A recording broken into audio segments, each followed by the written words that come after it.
रहीम अस्सलाम वालेकुम नाज़रीन, आप देख रहे हैं सरेआम न्यूज़। खबर शामिल करेंगे यूनान से।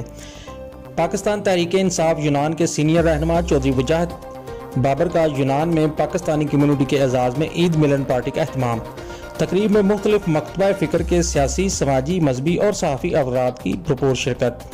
यूनान में ईद के दूसरे रोज़ PTI यूनान चैप्टर के सीनियर रहनुमा चौधरी वजाहत बाबर की जानिब से एथेंस के एक मकामी रेस्टोरेंट में यूनान में मुकीम पाकिस्तानी बरादरी के एजाज़ में ईद मिलन पार्टी का अहतमाम किया गया।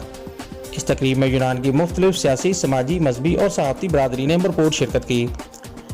तकरीब में मौजूद पाकिस्तान जनरल्स क्लब रजिस्टर्ड यूनान के सदर खालिद मोगल ने 3 मई आलमी योम आज़ादी सहाफ़त की मुनासबत से शोहदाए सहाफ़त को ज़बरदस्त खराज तस्लीम पेश किया करते हुए कहा कि यूनान में सहाफ़ी गैर जानबदार सहाफ़त जारी रखे हुए हैं, कम्यूनिटी की खिदमत करते रहेंगे।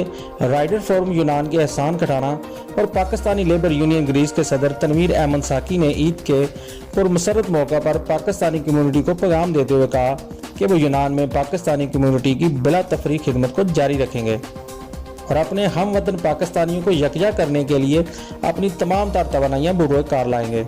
तकरीब में मौजूद सदर PTI यूनान चैप्टर अहमद नूर ने कहा कि हम सबसे पहले दयारे गैर में पाकिस्तानी हैं और आपस में एक हैं और किसी भी पाकिस्तानी भाई को हर किस्म की मदद करने में PTI कभी भी दरेग नहीं करेगी। तकरीब के अख्ताम बाद चौधरी वजाहत बाबर ने आने वाले मुअज़्ज़ज़ मेहमानों का शुक्रिया अदा किया और सदर world Islamic peace mission Greece के सदर कारी मोहम्मद अकरम जाहिद ने शोहदाए सहाफ़त और यूनान में अब तक इंतकाल कर जाने वाले तमाम पाकिस्तानियों के असाले सवाब के लिए इज्तिमाई दुआए माग़फ़िरत फरमाई।